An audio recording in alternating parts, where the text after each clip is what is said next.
Hello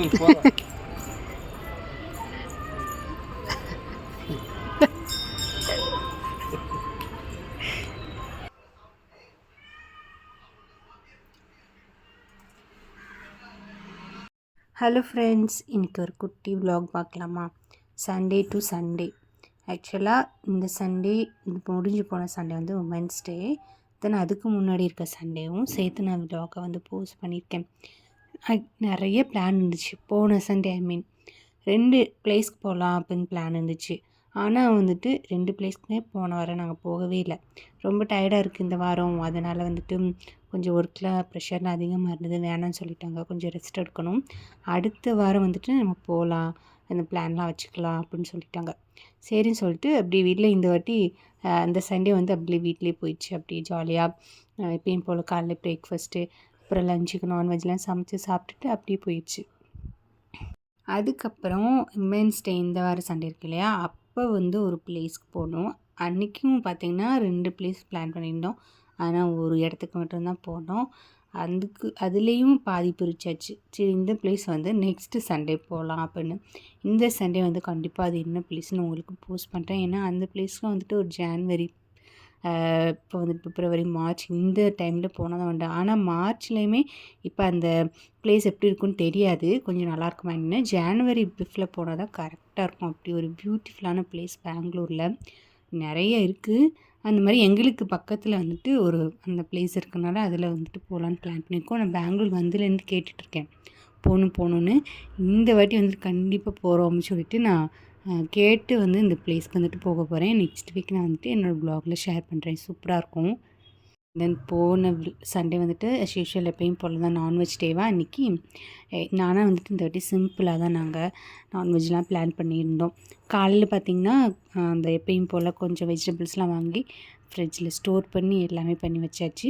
கரெக்டாக பார்த்திங்கன்னா பைக்குள்ளே மைதா மாவு பாக்கெட் இருந்தது. மைதா வந்துட்டு மேக்ஸிமம் நான் கேக் பண்ணுறதுக்கு தான் வாங்குவேன் பாப்பாவுக்கு. அப்போம்போது நான் கேக் எப்போ பண்ணுறேனோ அப்போ தான் போய் கடைக்கு வாங்குவேன். எப்பயுமே மைதா மாவு வீட்டில் இருக்காது மேக்ஸிமம். என்னாச்சுன்னா, எதுக்குடா மைதா வாங்கி வந்துருக்காங்க அப்படின்னு சொல்லி பார்த்தா, எனக்கு பூரி வேணும்னு கேட்டுட்டாங்க. ஆக்சுவலாக நான் பிரேக்ஃபாஸ்ட்டில் என்ன பண்ணணும்னு பிளானே பண்ணலை. கிச்சனில் போய் நின்று யோசிச்சுட்டா இருந்தேன். அதுக்குள்ளே இவங்க வாங்கிட்டு வந்துட்டாங்களா. சரி ஓகேன்னு சொல்லிட்டு, ஏன்னா பூரி பண்ணுறதுக்கு ஏன் யோசிச்சேன்னா, என்கிட்ட ஆயில் இல்லை.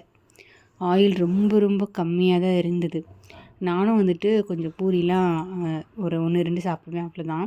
சரி இருக்கட்டும், இருக்கிற ஆயிலில் பண்ணிடலாம் அப்படின்னு மைதா மாவுலேருந்து பூரி சாப்பிட்டு ரொம்ப நாளாச்சு.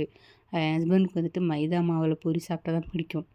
அதுவும் பார்த்திங்கன்னா இந்த எல்லோ கலர் குருமா இருக்கு இல்லையா, அதுதான் எப்பவுமே பூரிக்கு பண்ணுவோம். மைதா மாவுக்கு செம்ம காம்பினேஷனாக இருக்கும், ரொம்ப சூப்பராக இருக்கும். அதையும் பண்ணி சாப்பிட்டாச்சு காலையில் பிரேக்ஃபாஸ்ட்டுக்கு. அண்ட் தென் மட்டன் வந்து கொஞ்சமாக எடுத்துகிட்டு வந்திருந்தாங்க, ஒரு 1/2 kg. ரொம்ப வந்துட்டு சமைக்க வேண்டாம், சாப்பிட வேண்டாம், அந்த வாட்டி கொஞ்சம் சிம்பிளாக பண்ணலாம் அப்படின்ட்டு நானே கேட்டுட்டேன். மட்டன் சுக்கா வந்து வச்சுருந்தேன். கொஞ்சம் அதை வந்துட்டு குக்கர்லலாம் வந்துட்டு பாயில் பண்ணுவோம் இல்லையா மட்டனை, அப்படி முன்னாடியேன்னு அதெல்லாம் வந்துட்டு பண்ணாமல் அப்படியே பாட்டில் போட்டு கொஞ்சம் கொஞ்சமாக தண்ணி விட்டு தக்காளி, வெங்காயம் எல்லாமே போட்டு லாஸ்ட்டில் நல்லா தூக்கல பெப்பர் போட்டு இறக்கியாச்சு. மட்டன் சுக்கா ரொம்ப சூப்பராக இருந்துச்சு. ஒரு கல்யாண வீட்டில் இல்லைன்னா விருந்து வீட்டுக்கெலாம் போனால் ஒரு மட்டன் கூட்டு வைப்பாங்க இல்லையா, அது மாதிரி இருந்துச்சு எக்ஸாக்டாக.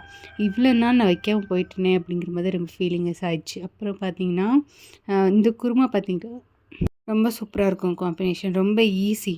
உருளைக்கிழங்குலாம் பாயில் பண்ணிக்கணும். பேனில் கொஞ்சம் ஆயில் சேர்த்துட்டு சோம்பு, பட்டை, அதுக்கப்புறம் பிரியாணி லீஃப் இருக்குது பார்த்திங்களா, அது போட்டுக்கணும். கடுகு, கருவேப்பிலை, சில்லி வந்துட்டு உங்கள் காரத்துக்கு ஏற்ற மாதிரி ஆட் பண்ணிக்கணும். 2 கீரி நான் வந்துட்டு 2 மிளகாய் வந்துட்டு ஆட் பண்ணிக்கிட்டு நல்லா தாளிச்சிட்டு, நல்லா ஒரு பெரிய ஆனியன் நல்லா ஸ்லைஸாக கட் பண்ணிக்கணும்.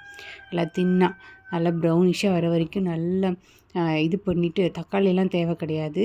மேஷ் பண்ண பொட்டேட்டோ இருக்கு இல்லையா, நல்லா வேக வச்சுக்கணும். அதில் போட்டுட்டு மஞ்சள் தூள் போட்டு லைட்டாக கொஞ்சமாக ஒரு 1/2 கிளாஸ் மட்டும் தண்ணி ஊற்றி மூடி வச்சு அப்படியே குக் பண்ணணும் ஸ்லோ ஃப்ளேமில் வச்சு.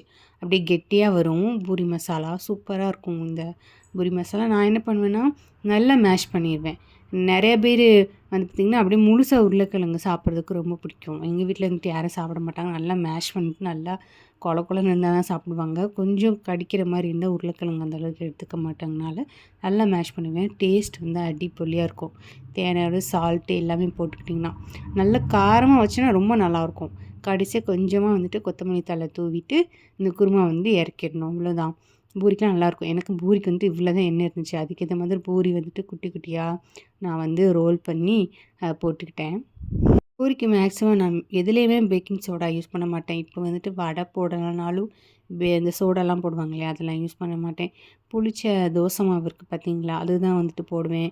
ஏதாவது அப்பம், பன்னு இந்த மாதிரி ஏதாவது ஒன்று சுடலைனாலும் அந்த புளிச்ச தோசை மாவு தான் வந்துட்டு போடுவேன். அதில் ஃபேக்ட்ரியாக ஃபார்ம் ஆகிருக்கோ அதையும் வந்துட்டு நல்ல ஒரு அந்த நல்ல புஃப்னு வர மாதிரி நமக்கு வந்துட்டு கொடுக்கும்.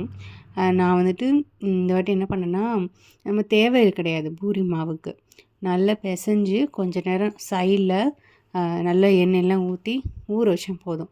ஆட்டோமேட்டிக்காக அந்த மைதா வந்துட்டு எண்ணெய் பட்டாலே லைட்டாக நல்லா டபுள் ஆகி வரும். கண்டிப்பாக அப்படி வந்துட்டு பூரிக்கு சுட்டோன்னா கொஞ்சம் நல்லாயிருக்கும். பேக்கிங் சோடா வந்துட்டு மேக்ஸிமம் பூரிக்கு போட்டோன்னு வச்சுக்கோங்களேன், நம்ம என்ன ஆகும்னா நல்லாயிருக்கும், புஷ்ஷுன்னு வரும். ஆனால் பிரேக் ஆகும். சாப்பிட்றதுக்கு வந்துட்டு நல்லா இருக்காது. ரொம்ப வந்துட்டு ஃபார்ம் ஆகிடும். அந்த சோடாக்கு அதுக்கும் நல்லா இருக்காது. அவ்வளோதான், நாங்கள் சாப்பிட்டுட்டோம். பிரேக்ஃபாஸ்ட்டும் முடிச்சாச்சு. அப்புறம் எனக்கு சாப்பிட்டோடனே கண்டிப்பாக ஏதாவது ஸ்வீட் சாப்பிடணும் போல் இருக்கும். ஏதாவது ஃப்ரூட் தான் வச்சுப்பேன் மேக்ஸிமம். சாக்லேட்டு இந்த மாதிரி ஸ்வீட்லாம் அந்தளவுக்கு சாப்பிட மாட்டேன். வீட்லேயுமே ஸ்நாக்ஸ் இருக்காது. கடலை முட்டாய் ஏதாச்சும் இருக்கும், அதை எடுத்து சாப்பிட்டுக்குவேன். அவ்வளோதான். நான் வந்து ஸ்ட்ராபெரி வந்துட்டு வாங்கி வச்சுருந்தேன். ஷார்ட்ஸில் கூட வந்துட்டு போஸ்ட் பண்ணியிருந்தேன். அந்த ஆர்டி நகர் போகிற வழியில் 30 ரூபாய்க்கு பாக்கெட் கிடச்சிச்சு, வாங்கினேன் அப்படின்னு சொல்லிட்டு எல்லோரும் பார்த்துருப்பீங்க. அது வந்துட்டு நான் என்ன பண்ணேன்னா ஃப்ரீஸ் பண்ணி வச்சுட்டேன். எங்கள் வீட்டில் ஸ்ட்ராபெரியில் யாரும் சாப்பிட மாட்டாங்க, நான் மட்டும் தான் சாப்பிடுவேன். ஏன்னா வந்துட்டு புளிப்பாக இருக்கும் பார்த்தீங்களா, அந்த டேஸ்ட் வந்து பிடிக்காது. இப்போ ஒன்றுமே வந்துட்டு இன்னும் சாப்பிட ஆரம்பிக்கலை. முன்னாடிலாம் சாப்பிட்டுட்டு இருந்தேன், இப்போ வர அதை வந்துட்டு அவாய்ட் பண்ணிட்டா. நான் ஃப்ரீஸ் பண்ணி சாப்பிட்டுட்டேன். அது சாப்பிடும்போது நல்ல ரியல் கேண்டி சாப்பிட்ற மாதிரி நல்லா கிரன்ச்சியாக சூப்பராக இருக்கும். நீங்கள் வந்துட்டு ஃப்ரீஸ் பண்ணி ஒன்று ஒன்றா எடுத்து சாப்பிட்டு பாருங்கள். அது ஒரு தனி டேஸ்ட்டாக இருக்கும் அப்படியே சாப்பிடாம. அவ்வளோதான், லன்ச்சு பண்ணியாச்சு. லன்ச்சுக்கு ரசம், அப்புறம் வந்துட்டு ரைஸு, கொஞ்சமாக அந்த மட்டன் சுக்கா வந்துட்டு பண்ணியாச்சு. அதுக்கப்புறம் எல்லோரும் ஏதாவது ஸ்வீட் சாப்பிடும் போலன்னு சொன்னாங்களா, சரி ஓகே. என்கிட்ட வந்துட்டு இந்த சாக்லேட் இருந்துச்சு, டார்க் சாக்லேட்டு. அதை வச்சு அந்த ஸ்ட்ராபெரியை டிப் பண்ணி சாப்பிடுவாங்க இல்லையா, நான் இது வரைக்கும் ட்ரை பண்ணதே இல்லை. சாக்லேட்டும் வீட்டில் இருந்துச்சு, ஸ்ட்ராபெரியும் வீட்டில் இருந்தது.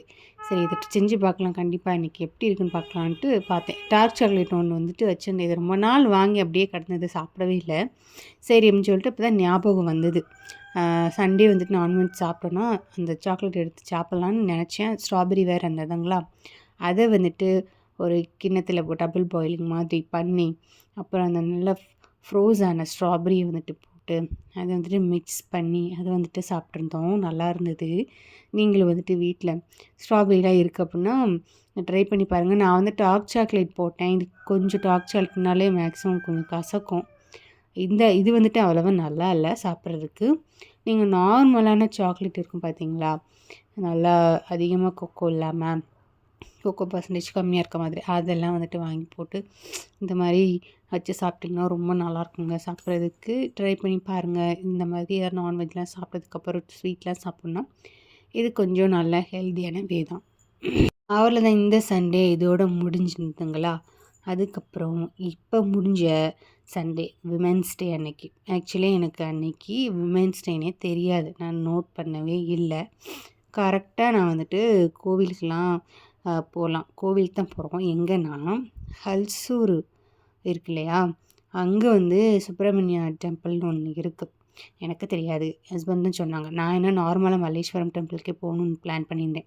இங்கே போகலாம், ஏன்னா மல்லேஸ்வரம்லேயும் முருகன் கோயில் இருக்குது, நாங்கள் போகணும் எடுத்தோடனே அங்கே தான் போவோம். நம்ம வந்து தனியாக முருகன் கோயில் போகலாம், கொஞ்சம் குட்டி ஒரு மினி திருச்செந்தூர் மாதிரி இருக்கும் அப்படின்னு சொன்னாங்க. சரி சொல்லிட்டு போகலாம் அப்படின்ட்டு போயிருந்தோம். நாங்கள் மேப்பை போட்டுட்டு சுற்றுறோம். எங்கடா ஹல்சூர் அந்த சைடு போனதே கிடையாதுங்களா, இங்கே இருக்குது எப்படி இருக்கும் அப்படின்ட்டு மேப் போட்டு சுற்றி போகிறோம். கடைசி பார்த்தா நாங்கள் எப்பயுமே அடிக்கடி போகிற பிளேஸில் தான் அந்த கோயில் இருந்திருக்கு. நாங்கள் வந்து இந்திரா நகர் அடிக்கடி போவோம். ஒரு மெட்ரோக்கு கீழே வந்து பார்த்திங்கன்னா மெட்ரோ பாலருக்குல அதுக்கு கீழே எப்போவுமே நாங்கள் என்ன பண்ணுவோன்னா, இந்திரா நகருக்கு போகணுன்னா லெஃப்ட்டு திரும்பிடணும். நாங்கள் இது வரைக்கும் ரைட் சைடு போனது கிடையாது. மெட்ரோ ஸ்டேஷன் இருக்காங்க, ரைட் சைடு போனது கிடையாது. ரைட் சைடில் எடுத்தோன்னா கரெக்டாக மெட்ரோவுக்கு கீழே இந்த கோயில் இருக்குது. இவ்வளோ நேரம் இந்த பிளேஸ்க்கா வந்தோம் அப்படிங்கிற மாதிரி ரொம்ப கடுப்பாயிடுச்சு. அதுவும் காலங்காத்தால பார்த்தீங்கன்னா, கிளம்பியிருந்தோம். ஒரு வேகமாவே கிளம்பிட்டோம். ஒரு 8:30க்கெலாம் வந்து கிளம்பியிருந்தோம். யாரும் பிரேக்ஃபாஸ்ட்டும் சாப்பிட்லையா. என்னடா இது வேகமாக சாமி கும்பிட்டு வீட்டுக்கு போய் பிரேக்ஃபாஸ்ட் சாப்பிட்லாம் அப்படின்ட்டு பிளான் பண்ணி வந்தால் இப்படி ஆயிடுச்சு அப்படின்ட்டுங்கிற மாதிரி இருந்துச்சு. அதுக்கப்புறம் நாங்கள் ரைட் சைடு திரும்பினோடனே கோயில் வந்துச்சு. இந்த பிளேஸ்க்கு எவ்வளோ தூரம் வந்தோம் அப்படின்ட்டு ரொம்ப இதாக இருந்தது. அப்புறம் நல்லா இருந்தது கோயில். ரொம்ப அப்படியே சிம்பிளாக நல்லா அமைதியாக சூப்பராக இருந்துச்சு. அது காலை நேரம் போனதுனால யாருமே கூட்டமாகவும் இல்லை. இங்கேயும் நல்ல வெயில் அடிக்க ஆரம்பிச்சிருச்சு இப்போவேன்னு. இவ்வளோ வெயில் அடித்து நான் பார்த்ததே இல்லை பெங்களூரில். இந்த வெயில் பார்த்திங்கன்னா ஜூனு மேல தான், அந்த மே கடைசியில் தான் இந்த மாதிரிலாம் வெயில் அடிக்கும். இந்த வாட்டி பயங்கரமான வெயில், வீட்டுக்குள்ளேயே இருக்க முடியல. அது மாதிரி எனக்கு பெட்லலாம் படுத்து தூங்க முடியல. கீழே பாயில் அந்த மாதிரி தான் படுத்து தூங்க முடியுது. ஆனால் நைட்டுலாம் நல்லா ஜில்லுன்னு ஆயிடுது கிளைமேட். நடுவில் ஒரு 12 மணி 1 மணிக்கு மேலே கொஞ்ச நேரத்தில் அப்படியே வீடே ஜில்லுன்னு ஆகுது. அந்த மாதிரி ஒரு எஃபெக்டாக இருக்குது. நல்லா தான் இருக்குது. அப்படியே கோயிலுக்கு வந்து சாமி கும்பிட்டுட்டு கொஞ்ச நேரம் நாங்கள் வந்துட்டு உட்காந்துருந்தோம். ஜனனி வந்துட்டு இந்த கோயிலுக்குலாம் இந்த மாதிரி வந்தால் கொஞ்சம் நல்லா விளையாடுவா. சரி விளையாடட்டும்னு சொல்லிட்டு உட்காந்து பேசிகிட்டு இருந்தோம். நல்லா இருந்தது. அடிக்கடி கூட இந்த கோயிலுக்கு வரலாமே அப்படின்னு நாங்கள் வந்துட்டு பேசிகிட்டு இருந்தோம். ஏன்னா ரொம்ப நல்லா இருந்தது. அதிகமாக கூட்டம் இல்லைன்னா எந்த ஒரு பிளேஸுக்கும் வந்துட்டு அடிக்கடி வரலாம். ரொம்ப கூட்டமாக இருக்கும். நாங்கள் இந்த மல்லேஸ்வரம் கோயிலுக்குலாம் போனோன்னா சாமி பார்க்க முடியாது. ஒரு இடத்துல உட்காரதுக்கு கூட அந்த பெஞ்சு கூட கிடைக்காது. அந்த மாதிரிலாம் இருக்கும். ரொம்ப கூட்டமாக இருக்கும். அதிகமாக வருவாங்க. இது கொஞ்சம் பரவாயில்ல, நல்லா இருந்தது. கோவிலுன்ட்டு ரொம்ப அழகாக இருந்துச்சு. நிறைய புறா அது இதுன்னு இருந்தது. அப்புறம் இந்த மரம் இருந்தது, சிவலிங்க மரம். அது பக்கத்தில் உட்காந்து அந்த மரத்தை கொஞ்சம் நேரம் நாங்கள் ஆராய்ச்சி பண்ணிகிட்டு இருந்தோம். கீழே வர பூ இருந்தது, பூ மொட்டு இருந்தது. இங்கே பார்த்திங்கன்னா பெங்களூரில் நிறைய சிவலிங்க மரம் சாதாரணமாக ரோட்டிலே பார்க்கலாம். உங்களுக்கு தேவைன்னா நின்று நம்ம வந்துட்டு பறிச்சுக்கலாம். கீழே வேற இருக்கும். கீழே நிறைய கொட்டி கிடக்கும். ஜனனியோட ஸ்கூலுக்கு ஆப்போசிட்டில் கூட அந்த மரம் இருக்குது. நான் நிறைய வாட்டி அங்கே போகும்போது அந்த சீசனில் மட்டும்தான் நல்லா பூக்கும் இல்லையா, பனி நேரத்தில் எடுத்துகிட்டு வருவேன். எடுத்துகிட்டு வந்து சாமிக்கு வைப்பேன். இது வந்து ரொம்ப நார்மல் தான். இந்த பூ வந்துட்டு இந்த மரம்லாம் நான் ரோட்டில் நின்று அப்படி பறிச்சுட்டு போவாங்க. அவ்வளோதான். இந்த கோவில் தான் இன்னைக்கு பிளான். இன்னொரு பிளேஸ் வந்துட்டு நான் அடுத்த விலாகில் ஷேர் பண்ணுறேன். ஓகேங்க. என்னோடய விலாக் எப்படி இருக்குன்னு கண்டிப்பாக சொல்லுங்கள். அப்படி நம்ம சேனலுக்கு சப்போர்ட் பண்ணுங்கள். நெக்ஸ்ட் விலாகில் பார்க்கலாம். அப்புறம் வந்து ஷார்ட்ஸுமே இப்போ ரீசெண்டாக அவ்வளோவா போஸ்ட் பண்ணல. கண்டிப்பாக நிறையா போஸ்ட் பண்ணுறேன்.